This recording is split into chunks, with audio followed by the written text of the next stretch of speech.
transmigrated into the female lead who is only loved after death. On the day I was diagnosed with stomach cancer, the beloved female supporting character deliberately fell down the stairs, clutching her ankle and looking at me with tearful eyes. You made me break my leg before the competition. Sister, do you really hate me that much? In an instant, all the male supporting characters kissed her. They all turned against me. I didn't leave calmly as in the original plot, but instead spat out a mouthful of blood in front of everyone, wiped my mouth and walked up to the female supporting character, slapped her hard across the face. Yes, I really do hate you that much. Anyway, I'm about to die, so just let me have my way, little sister. For a moment, there was complete silence. The first to react was my half-brother, Ji Yanting. He pointed at me and angrily said, Ji Ganqing, don't act crazy here. What do you mean you're going to die? Hurry up and apologize to Bai Lan. Right, fine, I'll apologize,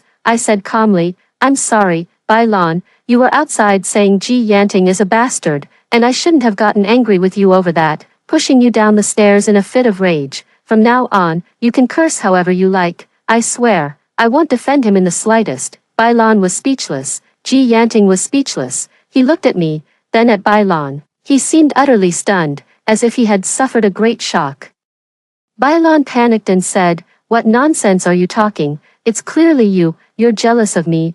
I couldn't help but laugh. I'm jealous of you. My dance competition trophies could fill your bedroom, and my weekly allowance is more than you could earn in a year by playing the victim in front of men. What should I be jealous of? Your stupidity, your wickedness, your malicious intentions. She didn't expect me to say that. Her usually eloquent mouth opened and closed, but not a single word came out. The one who broke the deadlock was my fiancé, Lin Qingyuan. He pretended to be very concerned about me and walked over to my side. Xingxing, what did you say is about to die? What's wrong with you? I took a deep breath and said sincerely, I really misjudged Bai Lan. Bai Lan called you incompetent, saying you have to marry for money to keep your heir status. I even argued with her over it. But now I see she really has a sharp eye, watching me vomit blood.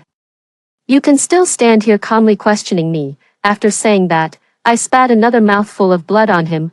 Then, with my last bit of strength, I said in his shocked expression, useless thing. When I opened my eyes again, I wasn't taken to the hospital. Instead, I was lying on the sofa, with only Ji Yanting sitting beside me. You woke up so quickly, you were definitely faking it, Ji Yanting said. I knew I shouldn't have believed your nonsense. I even got angry with Sister Lan because of what you said earlier. Hurry up and come with me. We need to go apologize to Sister Lan together. No surprise at all. From childhood to adulthood, no matter what conflicts I had with Bai Lan, regardless of the causes and consequences, my younger brother always stood on Bai Lan's side. Yet Bai Lan was just a child adopted from the orphanage. Even the initial purpose of adopting her was to provide companionship for me, who had lost my mother at a young age, Ji Yanting said as he reached out to pull me. I grabbed my bag and slammed it hard against his arm. He let go in pain, frowning at me. You're becoming more and more unreasonable. I coldly cut him off. Ji Yanting, when you were 7 years old, your mother brought you home to celebrate your great-grandfather's birthday, in front of so many relatives and friends. Your great-grandfather told your mother to get out with the little bastard.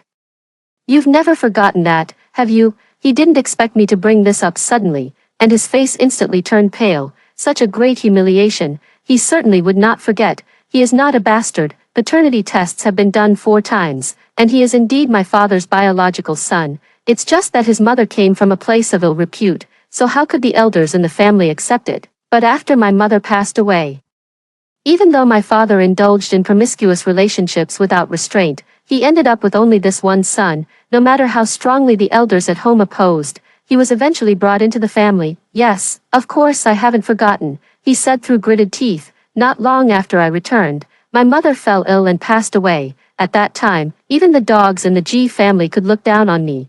Only Sister Lan was kind to you, bringing you cake to eat after your cousins beat you up. When mentioning the past, a glimmer of tears actually appeared in Ji Yanting's eyes. You also know that only she has been good to me, Ji Ganqing. I know you think it's unfair. We are the ones who are blood-related siblings, yet I treat her better. I just want to tell you, everyone has a heart of flesh and blood. She has been good to me, so naturally, I have to protect her. I let out an "oh" and asked unhurriedly, how has she been good to you? Ji Yanting said, For so many years, aside from her, no one has remembered my birthday. Every year, she carefully selects gifts for me. Ji Ganqing, what have you ever given me? What have I ever given you? I leaned back on the sofa, took out a wet wipe from my bag, carefully cleaned the bloodstains from my hands and neck, and thought back seriously. In the first year, I gave you a custom-made lion plush toy, half the size of your bed. Because you liked lions but were afraid to sleep alone, I gave it to you, hoping you'd have sweet dreams. In the second year, I gave you many sets of clothes for all seasons, along with notes on how to match them. Because people called you a country bumpkin, I wanted you to dress decently and not be laughed at. In the third year, I sent you to learn boxing from a world champion because you were always being bullied at school, so I hoped you could protect yourself. As I spoke, I tossed the stained wet wipe in my hand onto the coffee table and looked into his eyes. Ji Yanting, I remember those gifts even more clearly than you do, because every year I had to rack my brains, thinking about what to give you this time to make you happy. Even though everyone called you a bastard, my heart ached for you. I also lost my mother at a very young age. I understand that feeling of being filled with grievances but having no mother to turn to for comfort. Ji Yanting was so shocked that he was at a loss for words. You're talking nonsense. Those things were clearly given to me by Sister Lan. I took out my phone and showed him the bills from the past few years, the forms he received, the private customized trips, the vintage cars. The amounts and dates all matched up. See it clearly now. Ji Yanting's expression completely shattered. He grabbed my phone and looked at it over and over again. Finally, I had to believe that all these bills were real. Those gifts he treasured as precious, the few comforts in his life, were all given to him by me, the person he had despised for over a decade, and all my sincere gestures of goodwill and care, through Bai Lan's words, became in his eyes ulterior motives and false affection. Ji Yanting gasped for breath a few times, his eyes filled with panic. Why didn't you say anything? It can't be. All of these should have been sent by Sister Lan. The cards on them all have her name written on them. I let out a scornful laugh. Who told you to have your birthday during the new year? I had to go back to the old house, and great-grandfather wouldn't let you come. I had no choice but to ask your sister Lan to help deliver the gifts. Who knew she had such poor character, even intercepting someone else's gifts? I paused for a moment before continuing. But do you know why I not only didn't expose her but also kept sending gifts all these years? Ji Yanting stared at me and asked eagerly, right? Why, I rolled my eyes inwardly. Of course, it was because the original owner's way of thinking was different from ordinary people. She felt that Ji Yanting disliked her, and even if she said it, he wouldn't believe her. But my little brother can't be without a birthday gift. What else could I do? I had no choice but to continue giving silently. But saying that out loud would make me seem very foolish, so I sighed and began to work my persuasive skills, because I feel for you. Since you were 7 or 8 years old, you've seen Bai Lan as your emotional pillar, believing she was your angel, the only person in the world who truly cared for you. If you suddenly found out that your angel never really cared about you and had deceived you for so many years, how heartbroken would you be? Ji Yanting was speechless. It seemed as though he was realizing for the first time that someone could go to such lengths to consider his feelings. For a moment, he was at a loss for words, just staring at me blankly, looking into his eyes. I said earnestly, I don't want you to suffer, because you're my brother, because we're family, because it breaks my heart that you lost your mother so early and have been bullied by so many people. I want you to be happy, even if that happiness is fake. Ji Yanting opened his mouth. But before he could speak, tears had already fallen. He wiped his face roughly with the back of his hand, choking back sobs as he said, It's impossible. I don't believe it. You're talking nonsense. I don't believe it. She's not that kind of person. You must be lying to me. His voice grew softer and softer until it faded away completely. The rusty brain began to turn, and clever intelligence gradually took over the high ground. Bai Lan had never earned a single penny from childhood to adulthood. Where did the money come from to send him expensive gifts? After figuring it out, all the details resurfaced in his mind, linking together to form a truth he dared not face. The sister he had loathed for so many years, treating her like an enemy, was actually the only person in the world who had ever shown him genuine sincerity, and the only woman he had ever hid in his life was her. All because of a few words of provocation from Bai Lan. After a long pause, he raised his face, his eyes red, and looked at me. Then, why did you suddenly decide to tell me the truth? I pulled out a tissue and handed it to him. He obediently took it, wiped his face clean, and avoided eye contact. Sis, I raised my hand and slapped him with all my strength, because I suddenly realized, you don't deserve me being this good to you. His face was slapped to the side by me, and he stared at me in a daze. Bailan set me up, causing me to get injured in public during the school anniversary, almost ruining my dancing career for life. You clearly knew what she was going to do, yet you didn't say a word to me. Afterward, you even said she just wanted to play a joke on me and told me to be more forgiving. Do you deserve that? Bailan threw away my mother's keepsake, and I was so angry that I fought with her. You helped her like a mad dog, biting me. Do you deserve that? Ji Yanting, tell me yourself, do you deserve it? I say one sentence, then slap him once. Ji Yanting, who always only knew how to bark at me, was slapped 7 or 8 times in a row by me. Forget about resisting. He didn't even make a sound. His lips trembled. Sis, I'm sorry, I really didn't know. Having slapped enough, I shook my hand, picked up my bag, and stood up. He stopped me with a single motion. Sis, where are you going? Why are you coughing up blood? Do you really have cancer? I nodded in acknowledgement. Yes, I'm dying, and I'll never see you again, you ungrateful wretch.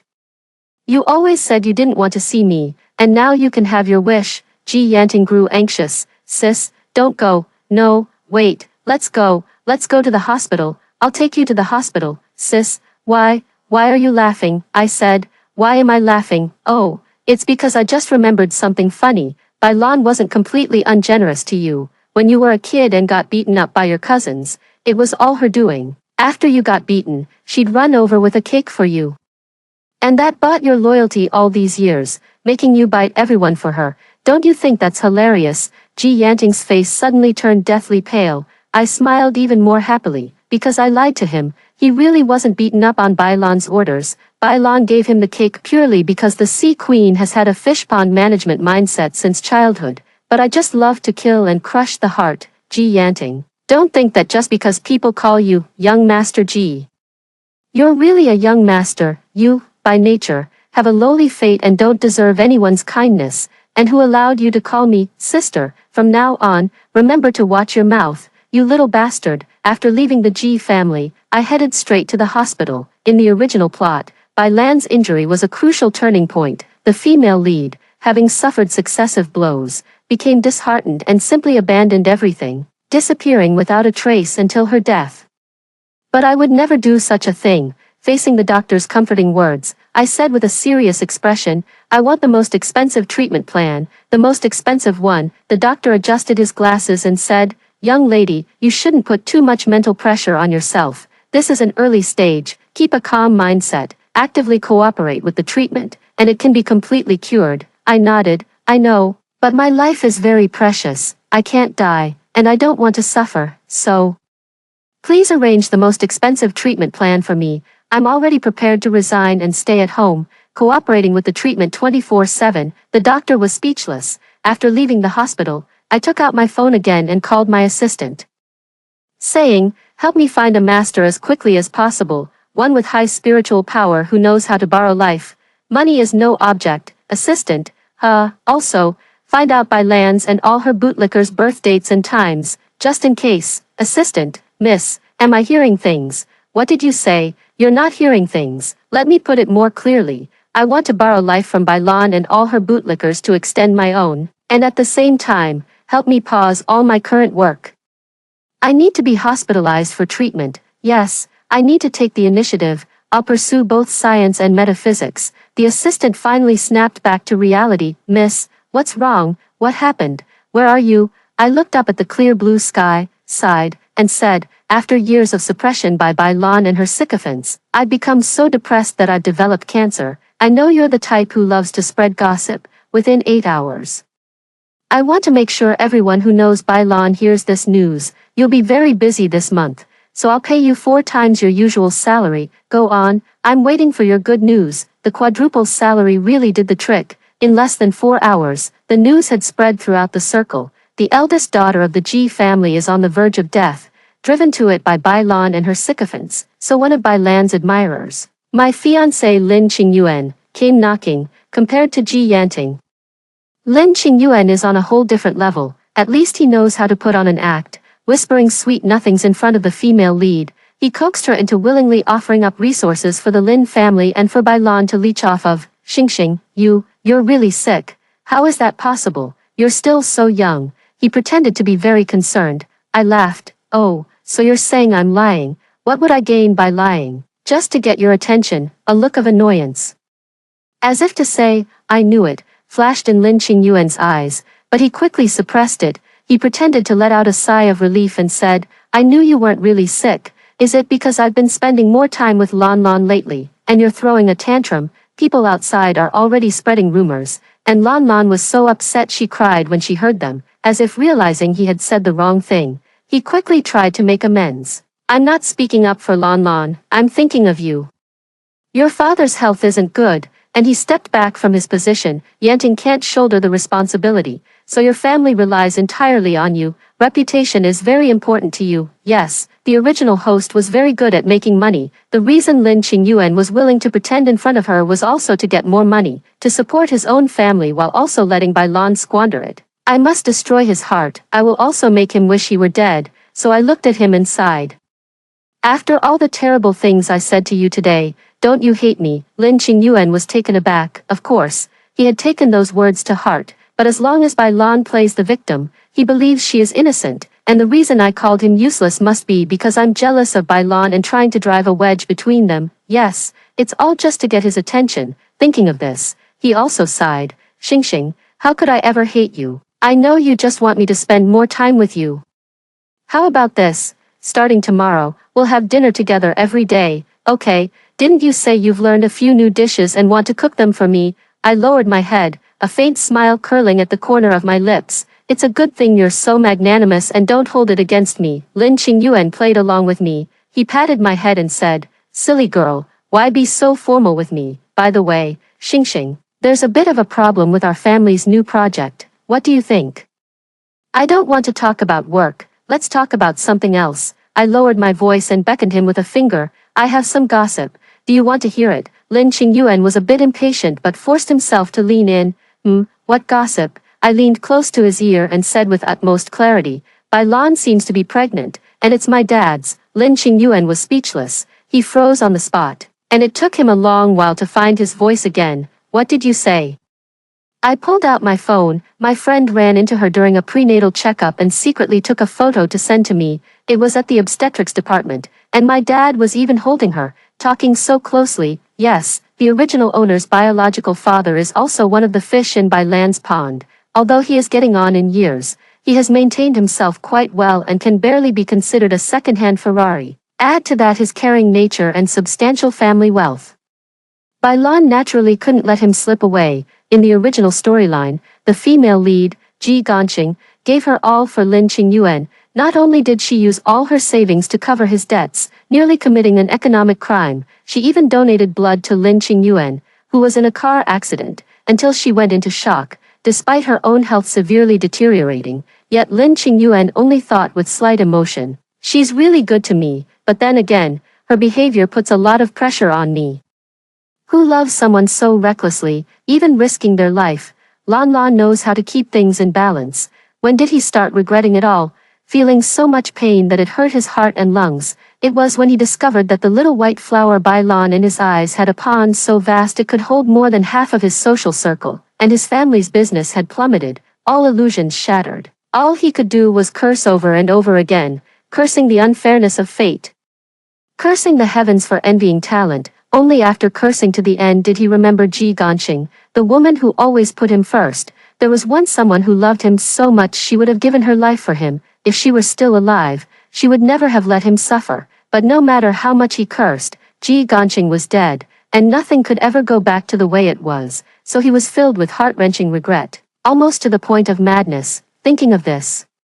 I barely suppressed the smile at the corner of my mouth, zoomed in on the photo, and let him take a closer look. Look, it really is my dad and Bai Lan. No wonder at the last gathering, Bai Lan vomited as soon as she smelled fish. It was morning sickness. Lin Qingyuan's face turned a myriad of colors. After a long while, he finally said hoarsely, no, it's not. It must be a misunderstanding. Maybe Lan Lan wasn't feeling well, and your dad was just accompanying her to the hospital.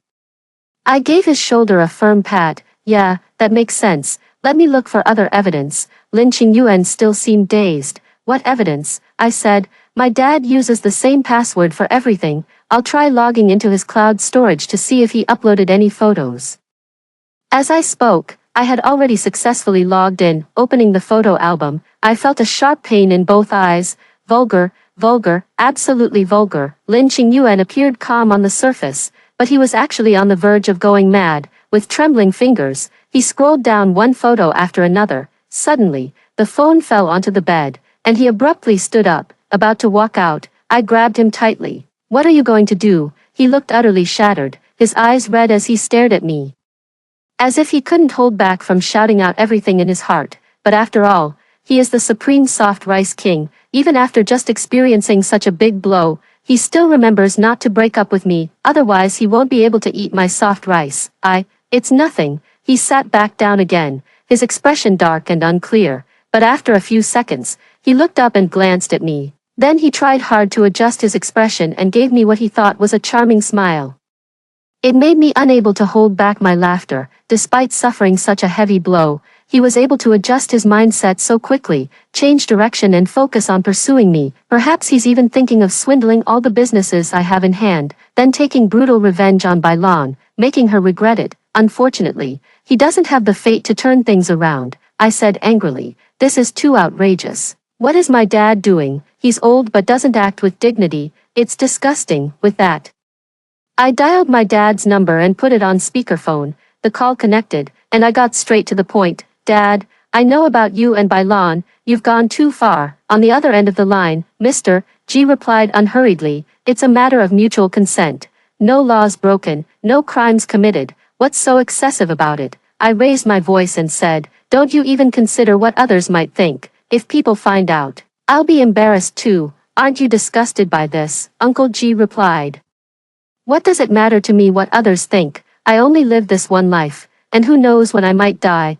Why should you care? Without saying a word, I hung up the phone. My whole body was trembling. Lin Qingyuan seemed to be provoked. He wrapped his arm around my shoulder and coaxed. Xingxing, your dad really is getting old and confused. You should take over your family's business as soon as possible, and then we can get married and together. I raised my hand and pushed him away. A silence lasting 20 seconds began. Xingxing, what's wrong with you? Lin Qingyuan looked at me suspiciously. I took a deep breath, raised my head, and said, let's break up. Lin Qingyuan was stunned. What? Everything was fine. What's going on with you? I stood up and paced back and forth in front of him. When I looked at him again, my expression was cold and resolute. My dad was right. I've figured it out. I only have this one life, and I want to live it for myself. Lin Qingyuan wore a bewildered expression. What does living for yourself have to do with breaking up with me? I said, I don't even like you, so why should I force myself to be with you? Lin Qingyuan had been subjected to too many shocks today, and it seemed he was beginning to doubt his own hearing. He even smiled a little. You don't like me, don't be silly. Xingxing, yes, in his eyes. Ji Ganqing loved him so much that she would die for him. How could she not like him? I gripped his shoulders tightly, bent down, my expression deadly serious. You, as a person, are actually quite useless. You know that. My voice was incredibly clear. I spend money on you, I treat you well, because you are my fiancé. It's a responsibility. How can you not understand? Does anyone fall in love with their job? Lin Qingyuan was speechless. If the impact of seeing those photos earlier was 100, then the impact he was experiencing now was 1000. He looked at me in disbelief. His mouth agape, unable to utter a single word. Lin Qingyuan, you only lose money in business, have no marketable skills, and aside from street racing, you have no other hobbies. Yet, even my driving skills are better than yours. I can't find a reason to love you, but I'm a responsible person. You are my fiancé, my burden, my dead weight. Not only do I have to clean up your messes, but I also have to take care of your self-esteem and pretend to love you deeply. But now, I don't want to do this anymore. I really have cancer, and I'm going to die, to be bound to you until my death.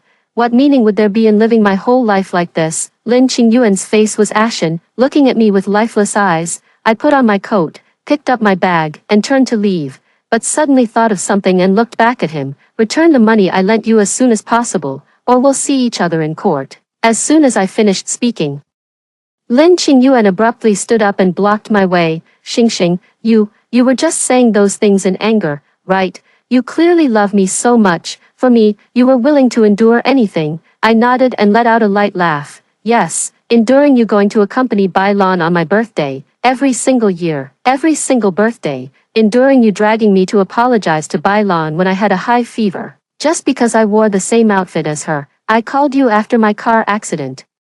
And you brushed me off with a few words before asking to borrow money to buy a gift for Bailon. Are these things a normal person could tolerate? But I endured them. Why? Lin Qingyuan struggled desperately, murmuring, because you love me, we grew up together. I slowly shook my head and said sincerely, no, it's just because I was too kind back then. I didn't want to let you go and harm other girls. I'm about to become a saint. Do you understand? Before he could speak, a figure darted out and kicked him in the stomach. He was sent flying, and the person straddled him, punching him in the head again and again. It was Ji Yanting, with red eyes. He frantically beat Lin Qingyuan while roaring, "You beast! How dare you treat my sister like that? I'll kill you!" Without a word, I quickly retreated to a safe distance. Fight. It would be best if someone died, one dead, the other in prison. How satisfying. How delightful. How does Lin Qingyuan treat me? Doesn't he know it himself? He is no less guilty, hitting others just to make himself feel better. Lin Qingyuan missed the best chance to fight back. After being punched several times by Ji Yanting, he became disoriented, with blood gushing from his nose, and cried out in pain. After fighting for a while, Ji Yanting stopped, panting heavily, and grabbed his collar angrily, saying, "Don't harass my sister again in the future." Lin Qingyuan experienced the darkest moment of his life today. He had just learned that his pure-hearted goddess actually had a preference for older men, and he had also lost his backup option, that Ji Ganxing, whom he looked down upon, actually kept calling him a good-for-nothing. That tone of contempt, that look of disgust, all made him feel utterly unfamiliar. She even demanded that he return the money. Not only that, but he also got beaten up. He lay on the ground, unable to move, looking at me as if pleading for help. "Xingxing, you can't treat me like this. You said you loved me very much. You've liked me since you were very young, haven't you?" I walked over to him and nodded perfunctorily. His eyes immediately lit up. "Xingxing, give me a chance to make it up to you. I'll never see Bailon again." His voice abruptly cut off, because I snatched his phone and transferred all the balance in it to myself. "Figure out how to pay back the rest of the money yourself, or else, as I said before, we'll see you in court." After saying that, I kicked him and turned to leave. He stood frozen in place, his eyes filled with despair. He opened his mouth, wanting to speak, wanting to say, "You can't treat me like this," but then it suddenly occurred to him that he had treated her this way countless times before. When she was in a car accident, Bailon was throwing a tantrum over some trivial matter, insisting that only a Hermes bag could make her feel better. After he received the call and heard that she could still speak normally, he even gave her a perfunctory comfort before asking to borrow money from her. Was she that desperate back then? No, she must have been even more desperate, after all. This kind of thing has happened more than once, but before he could even get up with the help of the sofa, Ji Yanting rushed over again and punched him, knocking him unconscious. I officially began my treatment. Due to poor physical condition, I couldn't undergo surgery immediately, so I hired a professional team. They were specifically responsible for my daily life and diet, working hard to restore my body to its best condition. The doctor advised me to take appropriate walks, so I went shopping with my assistant and bought a lot. 3 cars couldn't even hold all the spoils from my day. I also had someone renovate the G family villa. Everything that didn't belong to me was thrown away. What's absurd is that there wasn't a single photo album of me in this house. While Bailon had 3 thick albums, I had someone burn those albums and happily stepped over a fire basin, feeling better. My physical condition has noticeably improved a lot. But the happy life didn't last long before Ji Yanting came knocking on my door again. I sat on the sofa holding a bowl of plain porridge, looking at him with a half-smile. "What's wrong?" Feeling resentful after being kicked out, Ji Yanting shook his head, his eyes red, and said with great grievance, "No, sis, can you please not treat me like this? You weren't like this before." I replied impatiently, talking nonsense in broad daylight, and still expecting me to be your nanny. "Do you have the money to pay me a salary?" Ji Yanting quickly said. "That's not what I meant, sis. I know I did something wrong, and I'll change. Please don't be like this, okay?" I let out an "oh" and handed him the bowl in my hand. "Fine, I'll give you a chance to make it up. Here, feed me the porridge." Ji Yanting's eyes lit up, and he quickly trotted over, took the bowl, scooped a spoonful of porridge, and brought it to my mouth. I raised my hand and knocked over the bowl. Splattering the white porridge all over him, he froze. I took a tissue to wipe my hands and leaned back on the sofa. Last time you had a fever, I made porridge for you. Didn't you treat me the same way? Apologizing is just a matter of moving your lips. Who taught you that? If you really want to express your apology, you should endure the same grievances I went through. After that, remember to keep smiling and flatter me. If you can't do it, don't put on a show here. You might have enjoyed the performance, but it made others sick. Ji Yanting looked down at the porridge on his clothes, then at me. My bodyguard and assistant stood not far away, witnessing the entire scene without saying a word. He pursed his lips, said nothing, wiped the porridge off his clothes, and then began cleaning the carpet. Suddenly, the doorbell rang. The video intercom showed it was Bailan. She didn't come alone. Standing beside her was her ultimate admirer, my cousin, Ji Fangyuan. I ordered Ji Yanting to stand in the corner and not make a sound, then opened the door to greet the guests. Ji Fangyuan, covered in a chill, helped the still limping Bailan inside. Bailan was wearing a light pink dress today, with matching flat shoes on her feet. Her smooth, shiny hair was tied up, and a lavender-colored bow hair clip was pinned to the side. She looked delicate and beautiful. As soon as she saw me, her eyes turned red. Opening her mouth, she hesitated to speak. Tears streaming down her face, Ji Fangyuan's brows were tightly furrowed, and his words came out as a command. Ji Ganqing, I've already made the arrangements. You're going up the mountain now to stay at the temple for a month, eat vegetarian food, cultivate your mind, and stop relying on your power to bully others and resorting to underhanded tactics all day long. Seeing that I didn't respond, Ji Fangyuan grew even angrier. I'm talking to you. Are you deaf? Cancer, really? You'll say anything just to get attention. Come with me right now. Forget about the month. You can come down the mountain only when Lan Lan is no longer angry. As he spoke, he reached out to grab me. I turned around and said coldly to Ji Yanting, what are you standing there for? Hit him. Ji Yanting was filled with pent-up emotions and had nowhere to vent them, especially since he was feeling the most guilty toward me at that moment. Immediately, he darted out like a wild dog, grabbing Ji Fangyuan by the collar and delivering a flurry of punches and kicks. Bailan was terrified, falling to the ground and looking back at me, urgently saying, quick, stop them. I burst out laughing. I'm busy, no time for that. Bailan was so anxious that tears welled up in her eyes. If you keep fighting, Brother Fangyuan will get hurt. Besides, what could you possibly be so busy with? I grabbed her hair and dragged her aside, saying as I pulled, busy dealing with you. Bailan let out a scream, her little face crumpling as she cried, sister, what are you doing? Sister, let me go quickly. After dragging her for a distance, I let go and sat on the sofa, calling over my bodyguard and pointing at Bailan. Hit her, I'll take responsibility if anything happens. The bodyguard is a girl, standing at 180 centimeters tall with firm muscles. With one slap, Bailan didn't even make a sound and immediately collapsed. I curled up on the sofa, flicked my newly done manicure, and said to Bailan, if you don't want to get beaten, beg me, call me Mom, say, Mom, I was wrong, and I'll let you go. Bailan covered her face, glaring at me with eyes full of resentment. Well, there was no other way. She had to keep taking the beating. Bailan had never fought with anyone before, and her opponent was a professional. She couldn't handle it after just a few hits. Scared out of her wits, she began to babble, saying, sister, there must be some misunderstanding between us. We're both girls. I sneered. I don't care about any of that. Bailan finally couldn't keep up the act any longer. While trying to fight back, she screamed at me sharply, Ji Ganqing, you bitch. I nodded in encouragement. Yes, just like that. Keep cursing. Provoke me. Let's see if you can walk out of this house on your own 2 feet today.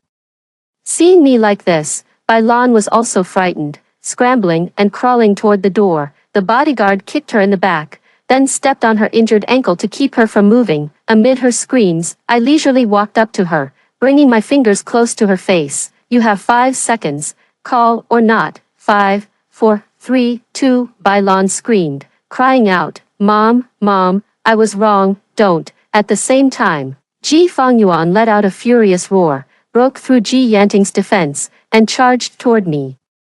The bodyguard immediately stepped in front of me to protect me. I peeked my head out from behind her to warn Ji Fangyuan, be careful, don't hurt Bai Lan. She's carrying my father's child. If you dare harm my little brother or sister, our whole family will fight you to the death. Ji Fangyuan was speechless. Ji Yanting was speechless. Bai Lan was speechless. Her face flushed red as she shrieked, "You're talking nonsense." "Am I talking nonsense again, Ji Yanting?" "Go get the iPad from the coffee table." Ji Yanting quickly ran over and picked up the iPad. I said, "Open the photo album and let your cousin see." Ji Yanting obediently opened the photo album. For a moment, there was complete silence. Bai Lan screamed and lunged forward, snatching the iPad, then slumped to the floor. After a few moments of silence, she suddenly burst into loud, wailing sobs. "You're disgusting." Ji Yanting pointed at Bai Lan and said, You, that was my dad."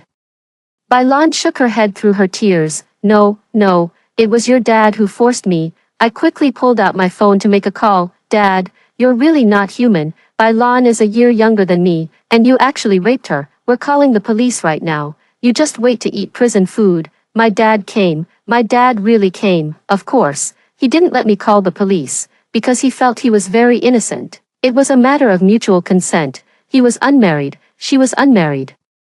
And he had spent millions on Bai Lan. What did he do wrong? Looking at the bills on his phone and listening to the sweet, affectionate voice messages Bai Lan sent him, even someone lacking a brainstem would know there was no coercion, no hidden difficulties. This is a consensual affair. When Ji Fangyuan arrived, he was full of aggression, like a domineering CEO standing up for his beloved wife. But now, he looks as if he's lost his soul, staring at Bai Lan.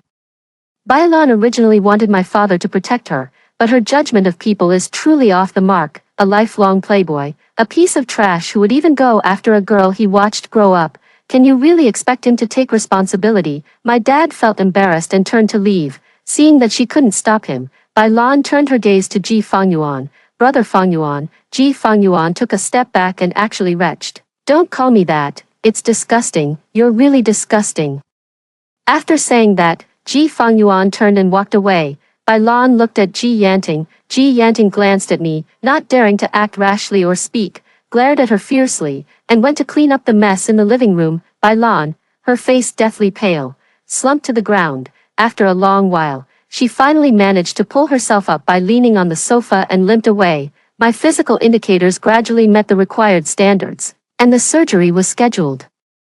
I think this also has something to do with the daily spending goal I set for myself. I set a small goal for myself, spend at least 1 million every day. How could there be anything in the world as satisfying as spending money? At the same time, I am closely monitoring everyone's movements. Among the few people, the one in the worst situation is Bai Lan. The fact that she was pregnant with my father's child was exposed, making her the talk of the town. It's not a big deal, just thicken your skin. Pretend nothing happened, and endure it for a while, and it will pass. In life, it's all about mindset. She dared to sleep with my father, so she's definitely not a fragile soul. The key issue is that she has fallen into a severe financial crisis. She is a person with very strong material desires. Recently, she took some money from her admirers and started a small business. But not only did she fail to make a profit, she even lost some money, now that no one is giving her money anymore. Her business is losing even more, and she has a pile of credit cards and loans to repay. Out of desperation, she came to me.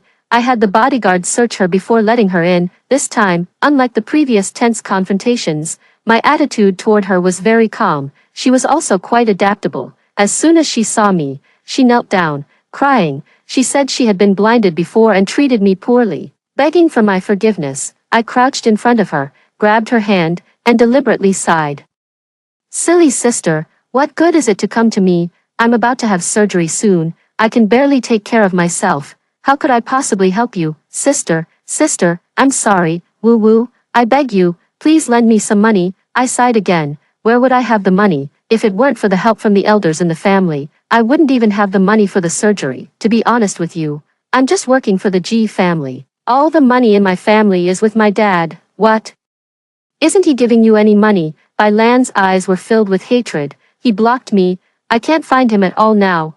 Oh my, I frowned. Don't worry, I'll help you find him. If there's any news about him, I'll send it to you right away. He's not in good health and can't travel far, so he won't get far. Bai Lan fell silent, clutching her stomach and staring blankly at the ground. Lan, you've come to this point today, And it's no one's fault but my dad's, I said calmly.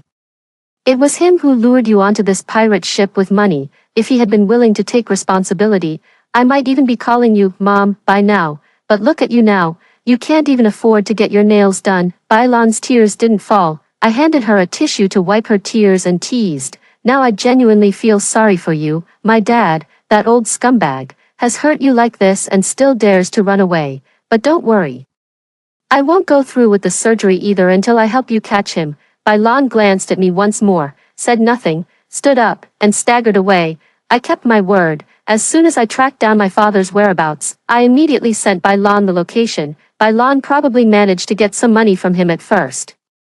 But a scumbag like my father has no idea what responsibility means. He only gave me money a few times before he got impatient, telling Bailon to get rid of the child and never bother him again. Bailon relayed this to me. I exclaimed in shock. He really deserves to die. Why isn't he dead yet? He ruined you like this. Yet he's living it up. As I spoke, I showed Bailon the photos my hired detective had secretly taken. My dad had a new young girl by his side again. He was spending lavishly on her, buying like crazy, and the mall even posted a sales report banner. Bailon remained silent, staring at the photos for a long time. That night, she drove and crashed my dad into the ICU. My dad was hit badly, with a bloody mess inside his abdominal cavity. The skull was sunken in. Once the equipment was removed, he would pass away immediately, completely dependent on the equipment to stay alive. I did my best to mediate the situation, and for now, I managed to keep Bailon from being sent to jail. She stared at the ground,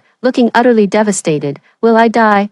I don't want to go to jail. Her voice was hoarse as she said, I didn't mean to, but what he said was too much. He cursed at me, said such awful things, and even claimed the child wasn't his. It was clearly all his fault. You're not wrong. He deserved to die. I comforted her. Lon, to protect you. I've offended my grandfather. Now I don't even have the money for the surgery. Bailon finally sobbed and cried out. Then, what should I do now? Sister, I'm really short on money. I don't even dare to look at my phone. It's full of debt collection messages. What should I do? I offered her some advice. Ji Fangyuan has money, Grandpa values him, so he definitely isn't short on cash. He took so much advantage of you and still dares to call you disgusting. Running away when trouble comes. How is he any different from my dad? And then there's Ji Yanting. He may not have as much money as Ji Fangyuan, but he's far from broke. He just changed his watch a few days ago. Oh, and Lin Qingyuan, don't listen to him crying poor. A starved camel is still bigger than a horse. I've lent him so much money. How could he possibly be broke? These damn men. I'll help you track their locations, thinking they can hide from you. Dream on. I'm telling you, I have all their dirt. Ji Fangyuan embezzling public funds. Ji Yanting drunk driving and fleeing the scene. Lin Qingyuan evading taxes. Whatever you want, just tell me, and I'll send it all to you in a package. Bailon slowly raised her head, her eyes red as she stared at me, her lips trembling slightly. She wasn't a fool either. How could she not see that I had ulterior motives? But my words had truly struck a chord with her. Those men, who usually couldn't wait to be her lapdogs, would bite others for her with just a glance from her. But as soon as she got involved with an older man, they all turned on her, eager to trample her into the mud, calling her disgusting. Weren't they all just attracted to her looks, trying to take advantage? Aren't they just as disgusting? If they truly loved her, how could they have walked away? Why do they get to drive luxury cars and live in villas? Thinking this way, she even started to look at me a bit more favorably. I have cancer, and after being bullied by her for so many years, I'm also in a miserable state. Miserable as I am, I can't draw as much hatred as she does, which actually makes her feel more balanced. At least she doesn't have cancer, and she feels a sense of superiority because of it. Moreover, I am even willing to help her, willing to give her the dirt on those scumbag men. There are no eternal enemies, only eternal interests. She is really in desperate need of money. She's being pushed to the brink. Seeing her expression change slightly, I sighed. Lon. To be honest, I'm not doing all this just for you. Right now, I also need money for my medical treatment. If we work together, after we get the money, you can use it to pay off your debts, and I'll use it for my treatment. How does that sound? Hearing that I was also after money, she looked at me with even more reassurance in her eyes. It vaguely brought back a bit of the feeling she used to have when she acted all high and mighty in front of me. All right, sister. Jung said that when you face a situation, the behavior you exhibit based on your past personality and logic, this is your fate. Bailan is someone with a strong sense of worthiness. She feels she deserves all the kindness in the world. Therefore, when others show malice toward her, she finds it very hard to bear. Just as she felt that I didn't like her as much as others did when I was a child, she chose me as her toy and control group. Now, she faces the malice of all the sycophants. She first went to find Ji Fengyuan. As soon as they met, Ji Fengyuan showed his true colors, telling Bailan that he had been on blind dates recently. If she dared to spread their affair everywhere, he would make sure she appeared naked at a busy intersection the next day. I'll make you famous, you bitch. Bailan silently stared at the man before her. The usually composed, domineering, and generous man had become utterly repulsive. This feeling is very strange. More disgusting than directly facing a strange, trashy man, she fell silent, with only the word, disgusting, surging in her chest.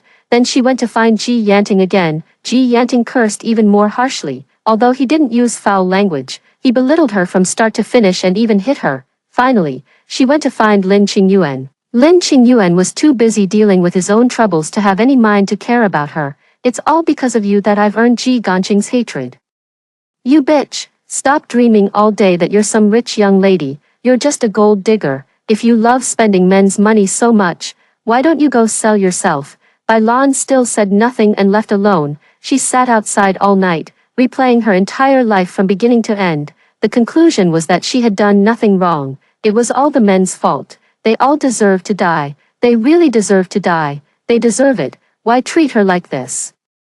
She could tell that if pushed to the brink, they truly wouldn't hold back. So why should she hold back? She went home, took a shower, spent her last bit of money on a good meal, forwarded their shady secrets from her phone to them, and asked them to come to her duplex apartment for a talk. She truly lived up to her reputation as a time management master, timing everything perfectly. 3 men arrived at her house one after another. She sat on the sofa, head bowed as she played with her phone.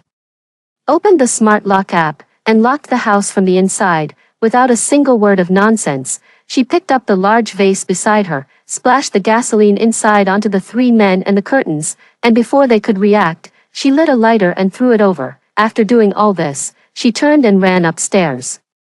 She hid in the bathroom of the second-floor bedroom, locked the door, clutched her phone, and thought she would call 911 in a little while. She'll be fine. She's carrying the Ji family's child. Ji Yanting and Ji Fengyuan are already useless. Ji Ganqing has cancer. The Ji family is about to be left without an heir. The old man of the Ji family won't just ignore her. Thinking this, she took out the wet towel she had prepared earlier and stuffed it into the door crack.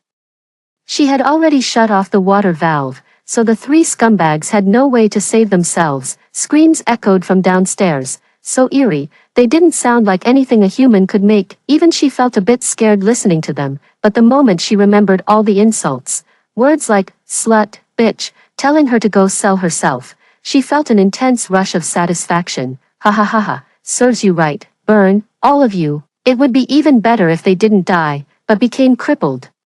Turned into ugly monsters. By then, she would hold her own precious, golden child and go to each of them to watch them suffer. Those who treated her poorly should all go to hell. Ji Fengyuan is dead. Ji Yanting is also dead. Lin Qingyuan didn't die, but he suffered severe burns and is lying in the same hospital as my dad. When I heard this news, all I could think was, Bailan, you really are my good baby. Now I can get an even bigger share of the family fortune, to say nothing else. All the businesses managed by Ji Fengyuan are now mine. As for the Ji family protecting her, she's really overthinking it. Because she was pregnant, she was temporarily released on bail pending trial. Ji Fengyuan's parents directly hired someone to beat her half to death. The child was naturally aborted, leaving her with just a breath of life. My father's machine stopped. The advantage of being an only child is that I alone can make the decision to pull the plug. Some people die, some miscarry. Some live a life worse than death, as if falling into hell, and I was reborn. The surgery went smoothly. It truly is a time of renewal, with winter giving way to spring, in line with the natural order of things. It seems that borrowing longevity from the master really worked. How wonderful, how wonderful. After the surgery, I recovered well, my career reached new heights, and I felt completely reborn. I made a point of finding time to meet with Bailan. Bailan seemed to have lost her soul. leaving only an empty shell behind. Despite her young age, her hair had already turned quite gray. She stared at me, looking utterly devastated. I said, "Sister, have you been doing well in there?" Bailan moved her lips slightly, then suddenly sneered. "Are you feeling proud? Do you think you've won? Ji Ganqing, you're just a pitiful wretch. You've never received love since you were a child. I raised my hand. On my left wrist was a Van Cleef Arpels Midnight Planetarium watch. Below it, I wore a full diamond Alhambra bracelet. A blue diamond ring from Boucheron adorns the index finger. The pinky finger also hooks the key to a newly bought Ferrari. So pitiful, I can only console myself by buying a few expensive things like this, without the favor of those dog men who turn their backs on people, love to call women bitches and sluts, and hit women. I'm really so pitiful, so pitiful." As I spoke, I fiddled with the tourmaline earring dangling from my earlobe. Raised my right hand again. The right hand was wearing nothing, so I gave her the middle finger. "Anything else you want to say, Lon Lon? If not, I'll take it as you admitting defeat." Bailan couldn't say anything. She was furious and wanted to lunge at me, but there was a layer of glass between us, so she could do nothing. She was taken away. I left too, driving to the cemetery, so busy, dealing with countless matters every day, too many enemies. I walked to the tomb of the G brothers, took out the iron basin, and began burning the talismans given by the master. It is said to make people suffer down below, unable to be reincarnated. Although I felt the master was deceiving me, what I bought was emotional value, like buying a blind box. It's not very useful, but seeing it makes me happy, so it's worth it. Do you hate me? Sorry, but your hatred is useless. You all will never be reincarnated. After saying that, I leisurely kicked over the flowers and offerings in front of their graves. The sky, which had been gloomy for many days, suddenly cleared up. I curled the corner of my mouth, swung the car keys, and walked away. "Let's go shopping, bye-bye." After hearing the first story above, what are your thoughts? Feel free to share your opinions in the comments section. Next, there is another similar story. Let's continue to see. Waking up from sleep, there's a super handsome guy lying by the bedside. Before I could recover from the shock of his beauty, the handsome guy instantly opened his mouth. "Mom," I was horrified. "Who are you?" The handsome guy's face turned dark. "I am your biological son." Seeing that I didn't believe him, the handsome guy said helplessly, "Mom, stop messing around." His eyes closed, not knowing whether he was asleep or dead. Rather than having a son this big at the age of 20, I'd rather believe he's gone crazy from playing games. I kept shaking my head.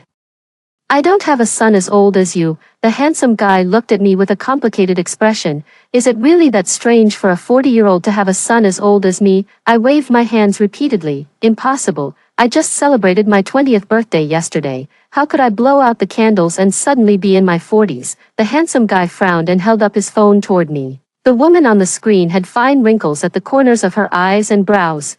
Clearly, it was my middle-aged self. I kept touching my face over and over, unable to believe it. I have been reborn. Waking up from sleep, I was reborn from 20 to 40 years old, and was blessed with a son this big. It took me a long time to digest this fact. I struggled to ask, "Who is your father?" At the mention of his father, a flash of disgust crossed his eyes. He coldly spat out a name, Jack. Jack, the senior I've had a crush on for years. My son's beautiful face suddenly became familiar. His delicate features bore a striking resemblance to Jack. It's probably because of me too. Compared to Jack's sharp features, his facial features are much softer. I never thought that 20 years later, I would actually get my wish. Not only did I marry him, but we also have such a big child. Meeting my future son for the first time, I was at a loss, asking him about every detail, like his name, age, and where he goes to school. My son answered each question one by one. "Lucas, 17 years old. A senior at LJ No. 2 high school." Doing the math, I gave birth to him right after graduating from college. I teased him like a child. "Does Lucas like daddy or mommy more?" Lucas's face instantly fell. "I can accept you losing your memory, but I can't accept you losing your mind." I fell down the stairs at 40 and ended up in the hospital. Lucas only thought I had lost my memory, which was why I didn't recognize him. When I mentioned Jack, a look of disgust flashed in Lucas's eyes. "Don't bring him up. It's bad luck. It seems the father-son relationship isn't great." After the doctor checked and found nothing wrong with me, Lucas took me out of the hospital. 20 years have brought earth-shattering changes. When I followed Lucas back to his home, I was stunned. A spacious Riverview apartment. I never dared to dream that I would become wealthy 20 years later. Looking at the living room so spacious you could play badminton in it, I suddenly felt a sense of relief. Heaven still treats me like a grandson. I've saved myself 20 years of detours. I searched the house over and over, but found no trace of Jack. But I didn't think much of it. He was already starting his own business before I was reborn. It seems now that he must have succeeded in his venture.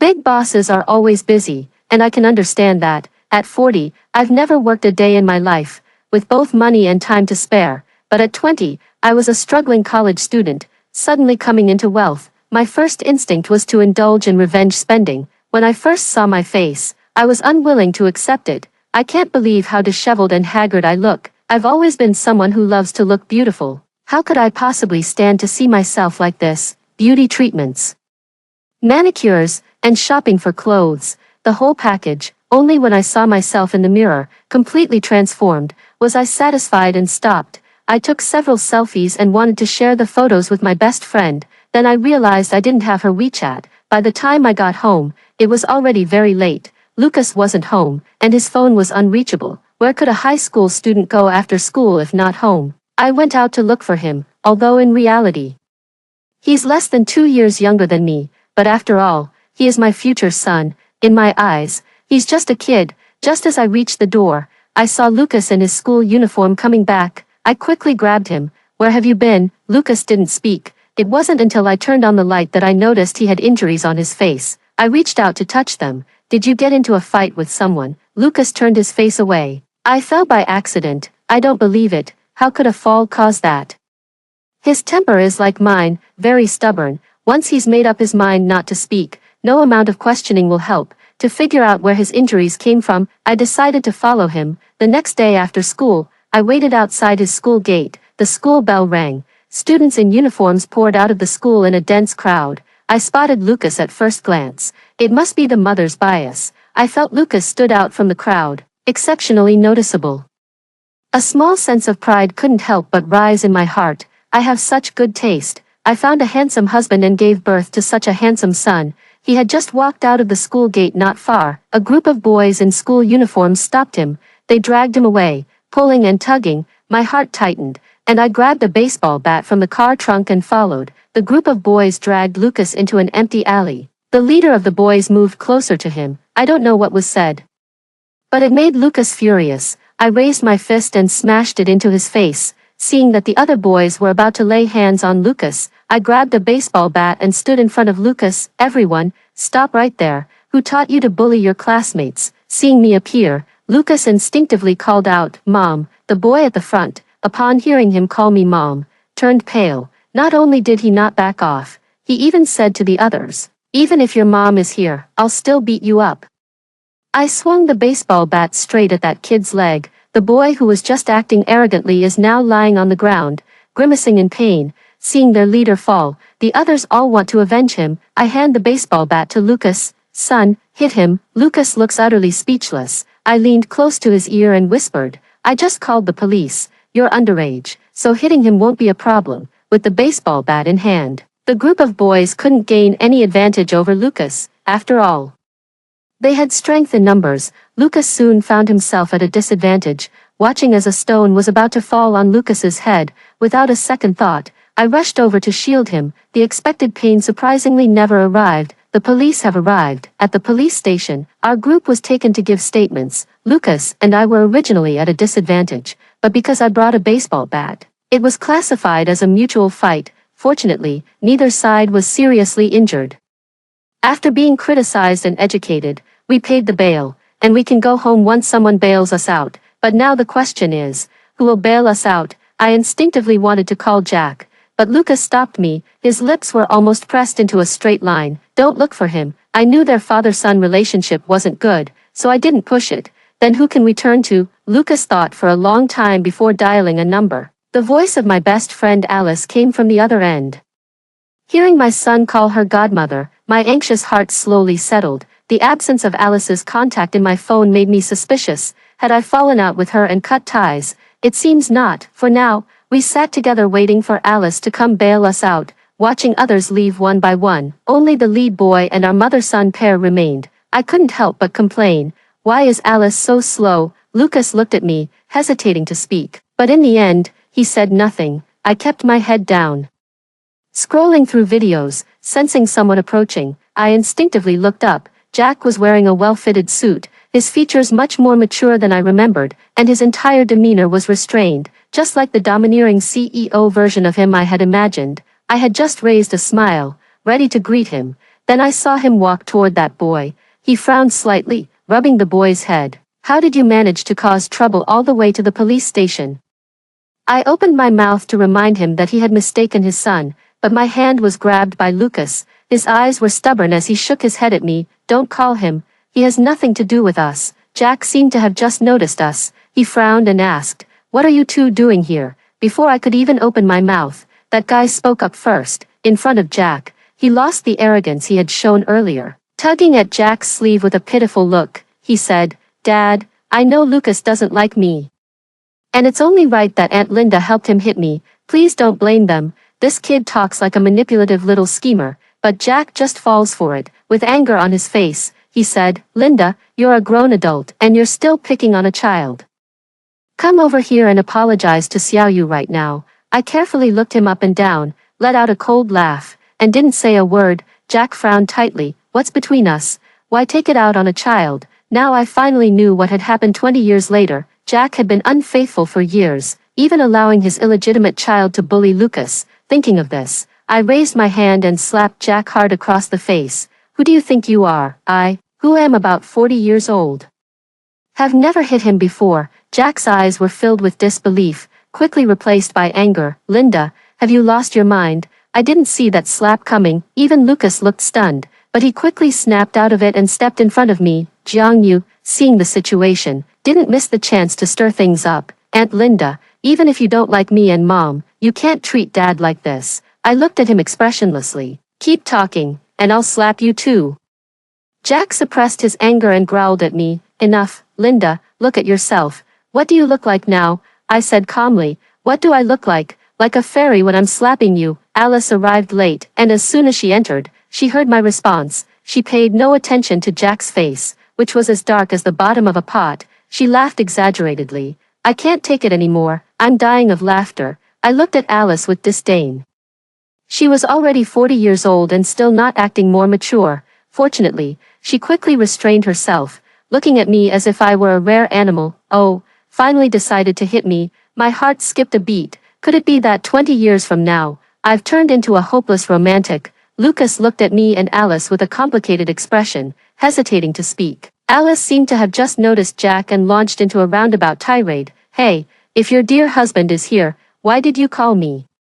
Oh, I see, you're here to back up your illegitimate child. The phrase, dear husband, made my vision go dark. Alice didn't spare me a single glance. She treated me like air. After leaving the police station, she was solely focused on comforting Lucas. She was both concerned about his well-being and worried about his studies. She acted more like a mother than I, his own mother, did. Every time I tried to speak, I was ignored. She didn't leave in a hurry until she answered a phone call. Without saying a single word to me, I couldn't help but feel a bit wronged. I woke up from a nap and found myself reborn at 40, with my best friend now a stranger to me, facing the wind. Tears fall heavily. Lucas helps wipe the tears from my face. He comforts me, saying, "The wind is strong, let's go home first." I stare fixedly at his face, which is exactly like Jack's. After a long while, I finally opened my mouth. "Lucas, if I said I want a divorce, could you accept it?" Lucas froze.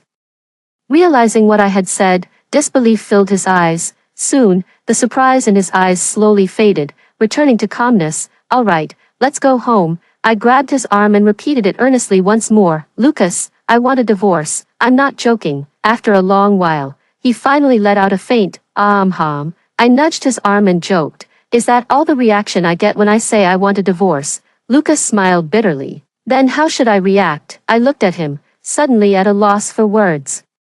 In Lucas's eyes, I had just temporarily lost my memory. Divorce was just a whim. He never believed in such an unbelievable thing as rebirth. Lucas avoided talking about the gaps in my memory. I knew nothing about what had happened in the past 20 years, but I think I can guess why my future self doesn't want to get a divorce. I didn't bring up the topic of divorce with Lucas again. I only asked him if he was hungry. Lucas instinctively said he wasn't hungry. My stomach chose that moment to rumble. I waved my hand grandly. Let's go, we're heading home. Mom will make you a midnight snack. To be honest, I don't have much talent in the kitchen. Fortunately, Lucas isn't picky. Faced with the instant noodles I had spent an hour preparing, he could still praise them without changing his expression. This is the best instant noodles I've ever had. I told him not to force compliments if he had nothing to say, but deep down, I couldn't help feeling sad. Lucas is the best kid in the world. But Linda is not a good mother. After the late-night snack, my relationship with Lucas seemed to grow a bit closer. Occasionally, when he comes home from school, he complains to me about having too much homework. He would also complain to me, asking me to spare the kitchen. When I served my innovative dish, Lucas's expression twisted. Why are the chicken wings green? I beamed with pride. Cola chicken wings are so outdated. This is my invention, Fanta chicken wings. Doesn't it catch your eye? He looked utterly resistant. Actually, I kind of miss the days when you ignored me. At this point, we both froze. With a look of regret, he took the plate from my hands. It's really just the color that's not great, but the taste might be amazing. Watching him devour the chicken wings and hearing his praise, my eyes couldn't help but well up with tears. I snatched the chicken wing from his hand. It's okay. You don't have to eat it if it's not good. Lucas grew anxious. Who said that? I think it's great. Tears fell. Lucas stood frozen in place. At a loss, he fumbled, trying to wipe away my tears. I wiped my face haphazardly. Lucas, Mom is sorry. He seemed a bit unnatural, not daring to look at me. It's just a plate of chicken wings. No need to make a big deal out of it. I looked at him seriously. I haven't been a good mother to you, neither now nor in the past. He opened his mouth to speak but ultimately said nothing. I secretly wrote down Alice's phone number. But she blocked me. I tried many numbers before I finally got through. What do you want? She spoke to me harshly, but I shamelessly tried to sweet-talk her. After much persuasion, she finally agreed to meet with me. I'm very busy. I can only give you 5 minutes. This was the first thing she said to me when we met. I ingratiatingly pushed the milk tea and cake toward her. She just looked at her phone, her tone indifferent. You have 4 minutes left. I had no choice but to be honest with her. First, I'm not crazy. Second, I'm completely clear-headed right now. What I'm about to say is not a joke. You really need to believe me, Alice said coldly. Get to the point. I looked at her seriously. I've been reborn. She didn't seem to hear clearly. I said it again. You might not believe it, but I really came back from when I was 20 years old. She scoffed. Why don't you just say you've lost your memory? I frowned. Actually, you could say that. She stood up and was about to leave. I quickly stopped her. No, I'm serious. Alice sneered. Linda, is it fun to waste my time? Whether it's reincarnation or amnesia, these explanations are a bit too far-fetched. She doesn't believe me, and I really have no way to defend myself.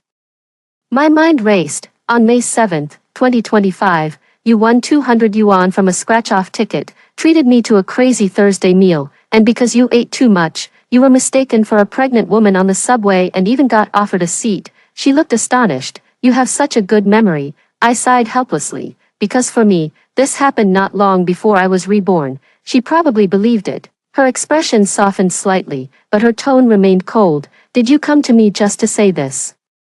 I quickly waved my hands. No, I want a divorce. I came to ask for your help. Upon hearing me mention divorce, Alice's expression turned complicated. Then she let out a cold laugh. I almost fell for your nonsense. Linda, are you just messing with me? She turned and walked away, and no matter how I tried to stop her, I couldn't. I was truly at a loss. How foolish could I be at 40? No one believes I would divorce Jack. The missing memories leave me at a loss for what to do.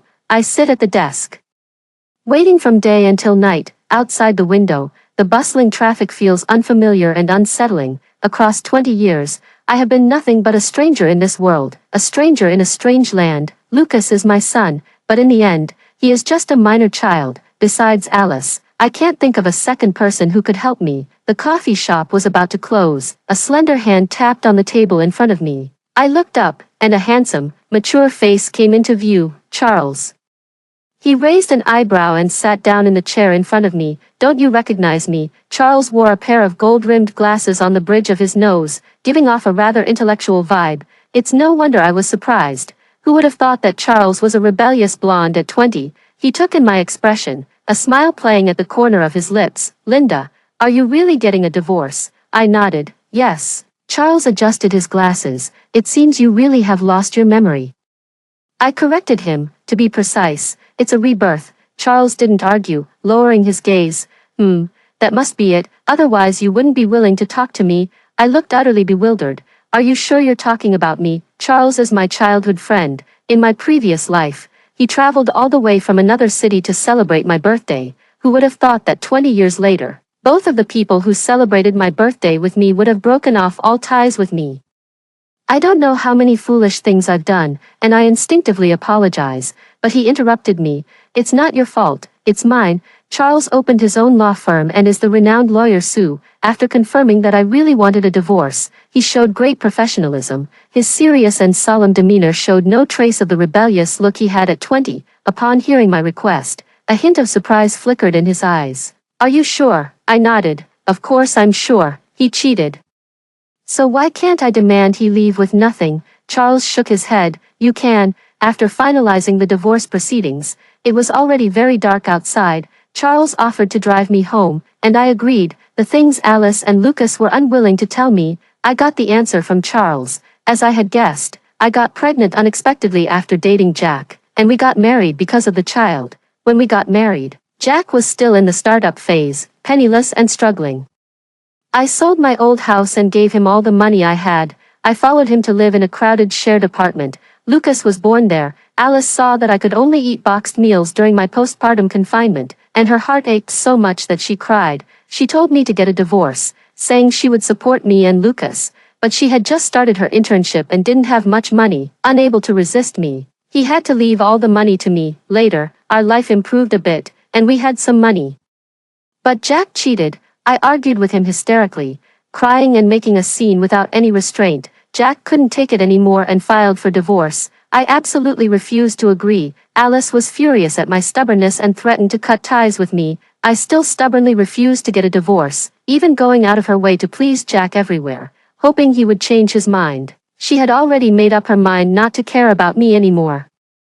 But her heart softened when she saw Lucas crying loudly in fear, until Jack's affair partner brought their illegitimate child to the door to provoke her. I remained unmoved. When Lucas stood up for me, I scolded him, blaming him for Jack not coming home. She finally gave up on me. My blood runs cold. I truly cannot imagine that I would become so absurd over a man. I tried to see a hint of jest in Charles's eyes, but the facts are right in front of me, and I cannot deny them.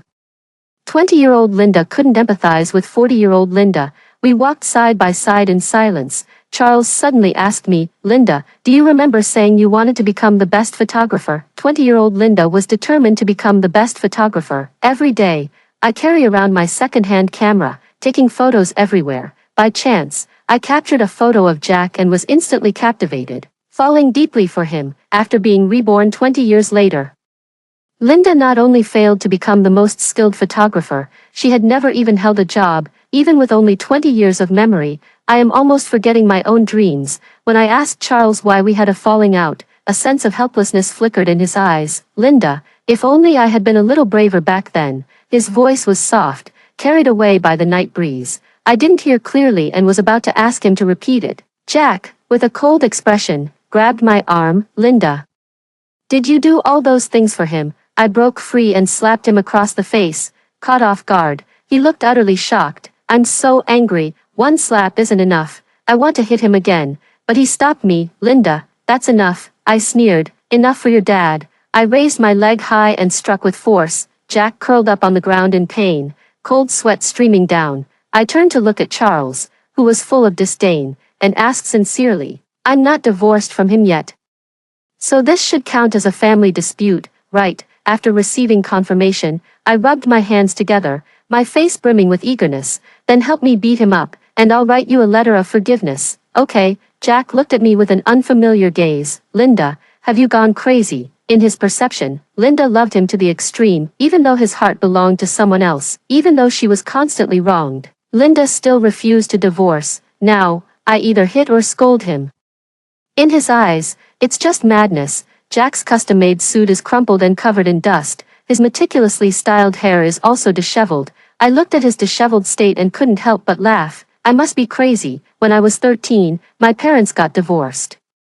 My father resented me for being a girl, my mother was afraid I would interfere with her remarriage, neither of them wanted me, I was like a worn-out ball, kicked around by everyone. In the end, they reached a consensus and each went their own way to start a new life, and I, along with that dilapidated house, were left behind like a stain. I have always regarded Linda from 20 years later as a second person. The experiences of my youth made me sadly realize we have always been one and the same person. Divorce is a monster in my heart. The abandonment by my parents made me feel like an orphan. After having Lucas, I became a mother. In a similarly broken marriage, I stubbornly refused to divorce, maintaining a superficially harmonious marriage, believing it was for the child's sake, so they wouldn't end up like me. Yet, in this fabricated illusion, I forgot what I originally possessed. Child, friends, career, all were cast aside. Linda, who refuses to divorce and is abandoned by everyone, isn't she just going crazy? Divorce is not a momentary impulse. It's not easy for me to make Jack leave with nothing, even if he cheated during the marriage and is at fault, it still won't work. In the early days of his entrepreneurship, I sold the old house to provide him with funds. By all means, I should hold a share of the original stock. But during the asset liquidation, all I had in my hands was the living expenses Jack sent me monthly, with nothing of real value. So, I filed a lawsuit against Jack's affair partner. I don't need to care who this person is, but half of the money Jack has been supporting her with over the years should belong to me. It's only reasonable to get it back. Jack returned that very night. It had been 2 months since our last unpleasant parting. I changed the door code that same day. After trying the code repeatedly without success, Jack ended up angrily banging on the door. Lucas knows I want to divorce him. He asked what I meant, but still opened the door. Jack saw Lucas and didn't look pleased. Where's Linda? Before he even saw me, his face met my palm in a close encounter. A crisp, slap, sound, echoed in the spacious room. Besides Jack, Lucas also wore a look of astonishment on his face. I wiped my hands indifferently. It's not my fault. He was the one who came up to me, not divorced yet, so every extra slap counts. Jack lost face in front of his son. He growled in a low voice, Linda, when will you ever stop? He wanted to settle the score with me, but Lucas held him back firmly. I sneered, did McDonald's make you their mascot, coming here to get slapped every time? Lucas didn't understand and looked at me in confusion. I waved my hand guiltily. Adult matters. Kids shouldn't ask. Jack's face turned livid with anger. I'm not here to mess around with you today. He broke free from Lucas. He resumed that old, composed demeanor. You sued him just to force me to come see you, didn't you? You should drop the lawsuit now. If you push it too far, you'll end up losing more than you gain. I was disgusted by his arrogance. Closing my eyes and turning around, I said, you fake, get out of here. Without a word, Lucas pushed him out. Furious, Jack suppressed his anger and said, Linda, if you keep making a scene, we're getting divorced. I rushed over and slapped him again. You idiot, I'm divorcing you. After slapping him, afraid he might react, I quickly closed the door right in front of him. A dull thud came from the door. Through the peephole, Jack was raging helplessly, watching him kick the door fiercely, panting heavily as he spewed threats. Linda, you've got some nerve, wanting a divorce. Huh, I'd like to see what good it'll do you to divorce me, no matter how much you beg me later. It won't do you any good. The corners of my lips curled up as I happily sent a message to Charles. He took the bait. I was angry 1 second, and smiling the next. Lucas looked at me with a complicated expression. Are you okay? I rolled my eyes disdainfully. What could possibly be wrong with me? You couldn't even stop an old man. You need to train more. This kid is still too weak. I'm thinking of sending him to learn some kickboxing, not to become incredibly skilled, but at least next time someone gives him a hard time, he'll have the ability to protect himself. I found my camera in the storage room. It was covered in a thick layer of dust. I carefully wiped it clean. The camera could still be turned on, and the photos in the album hadn't been cleared. It contained many photos I had taken. The photos featured people and scenery, full of life. Looking further back, the colors in the photos remained unchanged, yet they seemed to have dimmed. I adjusted the camera a bit and found it could still take pictures. The lens focused, and Lucas's handsome face suddenly appeared in the frame. I proudly handed the developed photo to Lucas. I'm really amazing. He looked at the photo. What's so amazing about it? I said proudly. I made you look so handsome. He was silent for a moment before speaking. Uncle Charles is outside. Hearing that Charles had arrived, My eyes lit up. Lucas grabbed my arm, his eyes downcast, looking listless. If you like him, don't worry about me. I couldn't help but laugh and cry at the same time. You're overthinking it. If I really wanted to be with someone, your opinion wouldn't matter anyway. He looked shocked, clearly not expecting me to say something like that. I didn't tease him further. Charles is a lawyer, helping me with my divorce case. Only then did he relax, but he still lectured me like a little adult. You really like him, and I can accept him too. I patted his shoulder with a serious expression. The first thing you need to do right now is uninstall all those tragic dramas. You're already thinking about romance before the money even arrives. Charles brought me some good news. Jack has started transferring assets. He has transferred and emptied out the marital assets, even wanting me to shoulder a massive debt. I couldn't help but click my tongue in disbelief. The saying, no poison, no husband, has been personified. Looking back, I only wanted him to leave with nothing. I was really too soft-hearted. Though I'd like to learn from him too, but after all, it's treading on a gray line, not safe. I only need the property that belongs to me and Lucas. After discussing with Charles for a long time, we finally settled on the next step. It was already dark. Lucas's kickboxing class was almost over. I realized I hadn't eaten for half a day. I looked at Charles sheepishly and offered to treat him to a meal. He raised an eyebrow. You can cook. I told the truth. No. He smiled helplessly and rolled up his sleeves. What do you want to eat? I'll make it for you. My cooking skills are terrible. Cooking just needs to fill the stomach. When my parents first left me, I didn't even know how to use a gas stove. I ended up eating instant noodles dry for several days. It was Charles who couldn't stand it and dragged me to his house to eat for a few days. After going there too often, the neighbors started gossiping. They said Charles was treating me like a child bride. I didn't dare go anymore. Charles had no choice but to climb through the window to come to my house and help me cook. His cooking skills were honed during that time. To be honest, I've always been in a state of disbelief about my marriage to Jack. For me, with memories only up to the age of 20, Jack is just a very photogenic senior. My crush on him is merely skin deep. I still can't believe I would do those unacceptable things for him. Charles prepared 3 dishes and a soup. They are all my favorite dishes. The food was served on the table, veiled in the rising steam. Charles was wearing an apron, his eyes and brows gentle. I looked up at him. Charles, back then. The words caught in my throat, unable to come out. He stared at me, as if understanding my confusion. Linda, do you remember the gift I gave you for your 20th birthday? He traveled all the way by train, bringing me an ugly doll overnight. I complained a couple of times, and he got angry, turned around, and left. Charles served me a bowl of soup. Blame my poor skills for making it so ugly, and you're still complaining and rushing me. I stood frozen in place, only snapping out of it when Lucas opened the door. During the meal, Lucas surprisingly ate an extra bowl. After finishing, he even offered to clear the dishes on his own. When Charles left, Lucas even took the initiative to see him off. On the day the divorce trial began, Jack looked down on her with arrogance. In his eyes, Linda was just a resentful woman. Without him and without money, she had nothing left. Even among the jury, some brought their mistresses and illegitimate children. They thought they would see me in tears, filled with regret. Little did they know, the evidence of Jack's malicious transfer of assets was ironclad. Leaving with nothing was inevitable.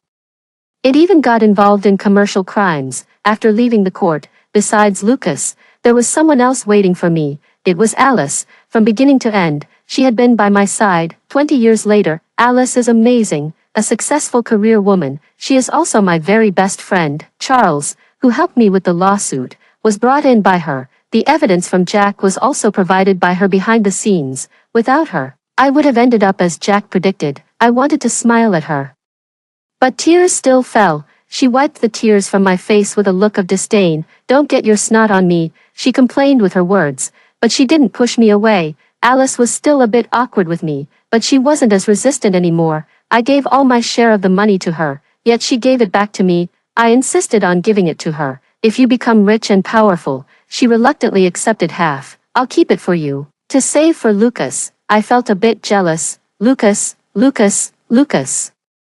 If Lucas and I fell into the river, who would you save? She said with a cold face. Lucas. She doesn't even want to comfort me, even after becoming a wealthy woman through divorce. I haven't replaced that camera. I carry that old-fashioned camera everywhere, taking photos. Alice is very busy, and Lucas is too preoccupied with the upcoming college entrance exams. Most of the time, it's Charles who accompanies me. Charles, at 40, is gentle, reserved, and extremely patient. Afraid I might get sunburned, he follows behind me, holding an umbrella over my head. Since I arrived here, I have had no memories of anything after the age of 20, but after picking up the camera, inexplicable images would always flash through my mind. After learning about the unexpected pregnancy, Jack held me close and whispered sweet nothings to me. He said, "If you're pregnant, we'll have the baby. I'll take care of both of you." When I saw the illegitimate child call him Dad, I broke down in tears. Jack looked at me with cold disdain and said, "You're embarrassing yourself." What kind of look is that? Scattered fragments of memory made me understand why I had become that way. Jack constantly belittled me, making me feel inferior and unable to leave him. His hot and cold behavior toward me made me anxious and insecure, driving me to act like a madwoman. When I saw the Riverside Bridge, a sharp pain shot through my mind. I saw how I was pushed down by Jack. Jack's illegitimate child complained to him, distorting the facts, saying that Lucas couldn't stand him and bullied him. Without even asking, Jack began to blame Lucas. I was so angry that I went to confront him, just because I cursed the illegitimate child. He reached out and pushed me to the ground. My head hit a rock, and I bled a lot. That's why I ended up in the hospital when I crossed over. That's also why Lucas would believe I've lost my memory. A flash of white light appeared before my eyes, and a car suddenly crashed into me. "Linda," Charles's voice became indistinct. Amidst a sea of crimson, I saw his ferocious face. The world spun, and my ears were filled with noise. Charles was sobbing uncontrollably, Alice was shouting angrily, and only Lucas spoke softly. "Mom, you're going back, aren't you?" he said. "Mom, after you go back, don't be with Jack anymore. I am your child, flowing in your blood, only if you exist." "Will I exist, Linda? We will meet again, right?" Warm liquid dripped onto my face, drop by drop. It flowed into my mouth, salty. I wanted to speak, to tell them, "Don't cry, Linda is really terrible, so you shouldn't be sad for me either." Before completely falling into darkness, I heard Alice say, "Don't drink that juice, Linda, don't drink that." Suddenly opened my eyes. The lights before my eyes were hazy, and my ears were filled with the sound of music. In my hand, the cup I was holding was clearly filled with orange juice. Turning my head, I saw Jack, in his 20s, with a gentle expression on his face. "Don't drink alcohol, have this instead." I closed my eyes and realized I wasn't dreaming. I put down the cup and was about to leave, but a hand grabbed me. The girl put her arm around my shoulder, urging me not to spoil the fun. As the light swept over, I finally saw her face clearly, Jack's affair partner. I raised my hand and splashed the juice in her face, watching her scream and vomit uncontrollably. Jack frantically wiping her face, left without looking back. I finally understood. All of this was carefully calculated by Jack. After realizing I had feelings for him, he lured me to the bar and made me drink the spiked wine. He knew I was starved for love, so he used it as a trap. Advancing step by step, I obtained the initial capital in my hands. The wealthy young lady is not easy to deceive. In his eyes, a girl like me, who lacks love but still holds some value, is nothing more than a plaything. They still wanted to capture me, but they were intimidated by Alice, who held her phone high. Charles with the dyed hair blocked our way. "Don't move, the police will be here soon." Alice tightly held my hand. "Don't be afraid. This time I won't leave you alone." I still sold the house and gave all the money to Alice. With this money, Jack in the future can successfully start his own business, and Alice, who had nothing from beginning to end, could also become a strong woman. I believe Alice is more capable than him. Even if Alice fails, it doesn't matter. I am willing. Charles's doll is so ugly it's unbearable. I dug it out from the bottom of the cabinet and accidentally tore it. A piece of paper fell out. "Linda, I want a place in your future too. My second-hand camera has more and more photos." When Alice earned her first pot of gold, she hugged me, crying and laughing. The way Charles was so nervous he was about to cry when he proposed. The way Alice nitpicked and criticized Charles at my wedding, and the baby with a beauty mark on the bridge of its nose. Just like Lucas, he is my and Charles's child. He is also named Lucas. His name is Lynn Lucas, the best child in the world. Lucas side story. I am the child of Linda and Alice. Jack is my biological father, but he is not my dad. When I was little, I didn't understand why my mom was sometimes good and sometimes bad. Godmother Alice told me not to blame her. She is just sick, lost in her own world. She is becoming more and more confused, even treating Alice very poorly. Uncle Charles said he would take her away. She cursed him, said she hated him, then turned away and cried. She cried so sorrowfully, the book says. Sister Lynn came to repay her tears. My mother must be weak woman, she is always crying, constantly in tears. There are endless tears to shed. Jack's illegitimate child provoked me, saying that my father doesn't care and my mother doesn't love me. He was wrong, Mom is sick. Not that she doesn't love me. When he falsely accused me again, and Jack was about to hit me, it was Mom who shielded me, but she got hurt, honestly. I used to hate her. Why not get a divorce? What's so great about Jack? But as I kept hating, I couldn't bring myself to hate anymore. She is even more seriously ill and has lost her memory, yet she believes she has been reborn. Her behavior and demeanor are completely different from before, but it's just as well. She has stopped crying. My amnesiac mother always has endless nonsense to say. She forgot me, and she forgot Jack too. I don't love him, nor do I hate him. I only feel curiosity toward him. I think, if I can't remember, then maybe it's better not to recall. She fought for me and saw Jack bailing out his illegitimate child. She wasn't sad, but she blamed herself deeply. I forgot, with or without memories. She is still Linda. She said she wants a divorce. Actually, I'm very uneasy. I'm afraid she won't want me anymore after the divorce. But I still hope she gets divorced. I can see how relaxed she is when she's with Uncle Charles. So, I told Uncle Charles not to hurt her. Uncle Charles just said he deeply regrets it. If he hadn't acted out of anger back then, she wouldn't be like this. I never understood what the adults were saying, but it's okay. I'm almost grown up, and I'll protect her. She left before I could grow up. I know she's not dead. She must have gone back. I really want to be your child again, but I hope you are happy even more. Linda, don't be with Jack next time. After hearing the two stories above, what are your thoughts? Feel free to share your opinions in the comments section. Looking forward to hearing from you. If you liked this story, don't forget to like it, share it, and subscribe to my channel. See you next time.